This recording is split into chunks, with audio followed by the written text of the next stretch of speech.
Hello and welcome. My name is Rashim Mogha and I'm your host for this Empowered Women of the World podcast. This podcast is for you, it is for me, and it is for all women who want to take charge of their career and happiness. In this weekly podcast, we'll talk about technology, we'll talk about leadership, and we will talk about mindfulness.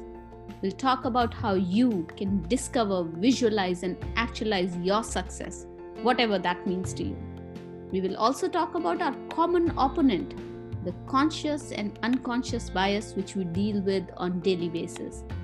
And we'll share ways to navigate work politics. At the end of each podcast, I will share with you a tip or a resource that you can use to be successful. It's going to be a fun ride, so hop on and join me on this journey every week. And today, I'm so excited to welcome Candice Quadros on the show. Candice is a director at Roku. She leads digital transformation for enterprise engineering team. And today we're going to share some tips on how to overcome imposter syndrome. Welcome to the show, Candice. Thank you, Rashim. I'm really excited to be on the show today. So Candice, let's start with your journey. You now lead a team, but where did you start from? Oh, absolutely. My journey begins in Mumbai, India. I come from a really, middle-class family. And right from the beginning, my parents always inculcated in me and my brother the rewards of hard work, the value of education, value of money, and most importantly, how do you give back to the community. So, I did my bachelor's in computer engineering in Mumbai, India. And then I came to the US to do my master's in computer science. After I finished my master's, I got a job at Microsoft, and that's where my career started. I started out as a software developer in Microsoft, and I worked on a team that was building an enterprise product called System Center. I began my career as an individual contributor, pretty much as a fresh hire at the bottom of the ladder, and worked my way up through the different rungs of the career ladder. My career has been a long journey with many steps and also many missteps. I worked through many different types of situations, many types of teams, managers. I also had many points in my career where I was questioning my career decisions. So I've had a lot of highs as well as the lows in my career. And I've also struggled quite a bit with during the tough phases. Quite a bit of imposter syndrome, feelings of not being enough, feelings of inadequacy. And, I'm now at a point in my career where I can truly say I found my passion. I'm really proud to have carved a niche for myself with my role and my current job. That's kind of, in a nutshell, a little bit about my journey. Beautiful. And, the reality is that we all suffer from imposter syndrome. I mean, I suffered from it when I was an individual contributor. I suffered from it when I was a manager. I suffered from it when I was a senior manager, then a director, then a senior director. So I still sometimes think, what do I have? Do I have what it takes to be successful in this new role, in this project? Am I... do I have enough knowledge to step into this new role? So it's interesting that you bring it up, and I get an opportunity to talk to a lot of women leaders who are in similar boats, especially when they come the time comes for promotion, or when they're applying for a new job, just thinking and doubting themselves if they are right fit for that next role, for that next job that they're going to pick up. You are so right, Rashim. This is actually the one of the things that the thing to keep in mind about this imposter syndrome is it doesn't really equate with low self-esteem or a lack of self-confidence. In fact, it's pretty much the contrary. There's multiple studies that have shown that high achieving, highly successful people suffer from imposter syndrome, and researchers have linked this with perfectionism, with traits that occur in highly high achieving individuals. And it's also very, very prevalent among women in leadership positions, as well as others. So it's something that is definitely very relevant to women in tech. Even though women may have these really superior accomplishments, they kind of tend to suffer from this chronic self-doubt, and they're unable to internalize the accomplishments, however successful they may be. The key to it is overcoming it, and I know we're going to talk about some of the techniques later on, but part of it is also accepting that having that feeling of self-doubt and that imposter syndrome is actually natural, and the trick is to be able to silence that little voice in yourself very quickly and move forward with a success plan. So with that, how about we share with our audience some techniques that you have used to overcome your imposter syndrome? Yeah, actually, so it's I would say, like you mentioned, it's a multi-step process. So there's many different strategies that have helped me at different points in my career. So I'll walk you through some of the simple ones that can effectively be applied pretty quickly, and then some other ones which might need a little more time and a little more work. So number one, I would say, is just being aware. Being aware of these imposter feelings, being aware of when they come up, when do they emerge, and then recognize that, okay, this is I'm getting these feelings are cropping up in my mind, this feelings of self-doubt. So just kind of being aware of them, keeping track of them, recognizing when they pop up, what are the situations where this shows up, and then kind of keeping even a mental note or a checklist of situations where you tend to associate the imposter syndrome with the situation. And so then that way you have a good checklist of, okay, this is a situation that I know that I may encounter such feelings. So kind of bringing up, what's the strategy to how do I address it? So number two, I would say, is also, this is more of a longer term work, is kind of rewriting the mental program. Instead of telling myself things like, well, I'm going to be found out, or I'm out of my depth, or this is just good luck that something good happened in my career to me and not my hard work. So I have to rewrite that mental program to tell myself that it is normal that you're not going to know everything. You're just one person, so it's normal to not know everything in a situation. And reminding yourself that as your program or your project or the work that you're doing, as it progresses, you will find out more, you will learn more. You've come this way, you've already learned this much through your career, and there's the learning is a continuous progression through the career. So kind of reminding yourself that is part of the game, and you will continue doing it. Another thing that really helped me is just talking it out. So finding that mentor, finding that confidant, a friend, a trusted colleague, somebody that you can have an open dialogue with, and work through some of those feelings of inadequacy, work through those feelings of self-doubt. And for somebody like me, it really helps to just talk it out, because I'm able to process some of the emotions, and I'm able to process some of the reasons why this happens. Process it alone. So for somebody who is more prone to working it out by talking, this might be another strategy that would be really helpful, is finding that trusted person that you can just bounce ideas off of and just open up about these feelings. And like you said, it is normal to not feel 100% self-confident at all times at work. There are many times where people feel out of depth, feel a lot of self-doubt. It's a normal reaction. So anytime I, kind of catch myself thinking that I have, I have nothing to contribute, or I kind of reframe that dialogue in my mind, saying that, the fact that I feel the self-doubt right now does not mean that I don't belong. So it's just rewriting that internal dialogue to say that I'm at a point where I need to learn more, and I'm going to go and learn more.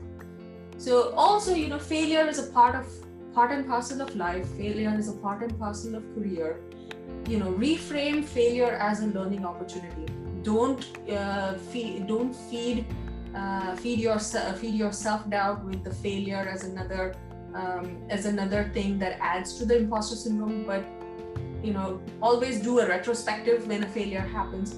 Find out what are the lessons that you can learn and that you can use constructively in the future. All of us should be doing this at all times, whether at work, whether outside of work. And the last one I would say is really being kind to myself, giving myself that grace. Nobody is perfect. We're all humans. We all make mistakes. And so, you really give yourself the grace that, well, I didn't get something right this time, but I'm going to take this lesson and I'm going to learn next time, and I'm going to make things right next time. So, like everything, your career is a journey. It's not a sprint. It is a marathon. It's something that you have to think long term. So there might be failures along the way. There'll be a lot of successes. There'll be a lot of failures. It's all about how you react to the failure, how you frame that internal dialogue to yourself, and keep on chugging along by taking those lessons and applying them to future work. Yeah, and you brought up some great points. Like I almost try to avoid the word failures and call them learning opportunities just because of this reason. Another piece is, and this is what I tell myself, that leaders don't have answers to all questions. It's impossible for leaders to know everything. What they do have is the ability to tap into the right kind of resources to get the answers that they need. And that's important. And once you make that your mantra, I think a conversation, the internal conversation that happens in your mind changes. Then the conversation is not about, oh my God, I did not know about this when it was talked about in the meeting, or I did not have an idea of what these people were talking about, or I didn't have to contribute into the conversation. The conversation then becomes, whom can I tap into to upskill myself? And that is an important conversation to have. So great tips over there, Candice. What can leaders do to help their teams overcome imposter syndrome? You and I have both led teams. We lead teams right now. What are some of the tips that you have for leaders who have teams that are dealing with imposter syndrome? Absolutely. I think as leaders, we have a really important role to play in our teams, so that you can address and help your team or team members overcome this imposter syndrome.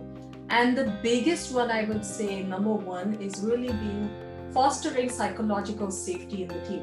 So have open discussions with your team, build a culture of trust and openness in the team, and have people being able to talk openly about their any feelings of self-doubt, and help normalize the fact that there are fears, very normal fears that people have with taking risks, with coming up with new innovations. So creating the psychological safety in the team would really help your team be open about any kind of fears that they may have, and being an example for the team. So admitting that you don't have, as a leader, you don't have all of the answers either. That doesn't make you a fraud, but it helps you understand and identify what are the gaps on the team, and how will you proactively address to define and solve the problems more effectively, more efficiently, more creatively, and collaboratively as a team. The other thing that I kind of alluded to a little bit is really be that example for your team. And by that, what I mean is that, they're all human. We're all going to make mistakes. So, if you're an effective leader, you really understand that, good mental, physical health, psychological health is really key to high performing and, really empowered teams. So, understanding that the teams thrive when team members feel understood, they feel validated, they feel connected to one another. And that helps to drive higher productivity, higher innovation, engagement across your team, which is what all of us as leaders want. As we need to understand that imposter syndrome is associated with behaviors like perfectionism and overworking. So as a leader, if you have high standards and are detail oriented, it may lead to the team feeling burnt out, but no one wins when team members burn out. So really showing your team as an example what it means to work like a human with different facets to your life. And then number 3, I would say, is really recognizing people's accomplishments. So calling out the successes of various people on the team, celebrating those incremental progress. It keeps morale high. It helps people internalize their success, and it helps them realize that there's a lot of hard work, there's a lot of teamwork that brings success to the team. So it helps your team members also to look back on their accomplishments with a kind of healthy sense of pride. And so that way you don't attribute things to good luck or an easy project, but you attribute it to your own effort and your own hard work that resulted in those accomplishments. And along with the recognizing the accomplishments, it's also the feedback, being open, candid, and honest with your team about feedback, using 360 tools and retrospectives to find out, well, what are the learning opportunities? What could we have done better? How do we keep improving ourselves? And that way you are empowering your team through the use of feedback, making sure that they understand what your expectations are, and also keeps any kind of self-doubt feelings at bay. And finally, I would say this, inclusion and diversity is really, really important in today's day and age. We need to really create that culture, create and foster the culture of innovation and inclusion, and basically giving everybody equal seat at the table, giving everybody equal time to speak, acknowledging the wins, but also acknowledging the opportunities and the opportunities to improve and develop, and really taking on that coach position on the team. Everybody can benefit from having a coach in their corner on their professional path, but especially for minorities or underrepresented groups, this kind of if you can be that coach for those groups, it is really can be life-changing and game-changing for them. So things like mentoring, things like sponsorships, things like diversity trainings, reducing any kind of conscious or unconscious biases across the team, and making everybody feel included is something that as leaders we are indebted to our teams to do. So I would say these 5 things are what I've used to kind of help my team keep any kind of imposter syndrome away, and making sure that there's always that open dialogue going. And this is the essence of leadership, if you really look at it, being authentic, being vulnerable, that whole idea of we, right? And the whole idea of we are in it together. There's so many times in my life where I have taken on additional responsibilities where I had no clue about how to take the first step, and neither did my team. But my conversation with them always was that we are in it together and we'll figure it out together. So there are things that I don't know and there are things that you don't know, but we'll figure it out. And that just uplifts the team right away. They move from the place of self-doubt to the place of innovation, to the place of discovery, to the place of a genuine attempt to upskill themselves. And that's very important. Another thing that I have used is to be able to share my knowledge with the team, right? If I learn about something through through a podcast or through a book, I share that with my team, and that really helps because that gives the team the idea and that basically they could share with me and with other team members as well, and together we grow as a team. And so beautiful steps over there, Candice. Thank you so much for being on the podcast today and sharing your thoughts with the audience. There were definitely some concrete tips that people can use right away to combat imposter syndrome. Thank you so much, Rashim. It was a pleasure and an honor to be here on this podcast with you. Thank you. And I hope you find these tips useful. And as today's resource for you is the link to the leadership and gratitude affirmations that you can use to feel more confident and bring positivity in your life. The links are in the show notes below. Next week is Thanksgiving week in the United States, and a perfect time for me to express my heartfelt gratitude to all our audience in over 35 countries who are part of the eWOW family for past 2 years. We've been able to make a difference in the world because we have your support. Thank you for joining me today, and thank you for loving, liking, supporting, and sharing the podcast. Remember, sharing is caring. I love your feedback, emails, and messages, so please keep them coming. I look forward to seeing you again in our next podcast. Till then, keep empowering the world.